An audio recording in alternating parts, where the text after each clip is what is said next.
Welcome back to another technical deep dive here in the debug zone. Today, we're tackling a big question and breaking it down with insights from other users.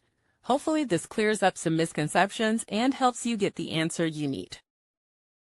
So buckle up, stay a little curious, and let's jump right in.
And that's a wrap.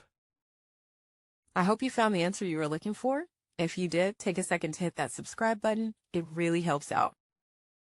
And let me know in the comments which solution worked best for you. See you next time in the debug zone.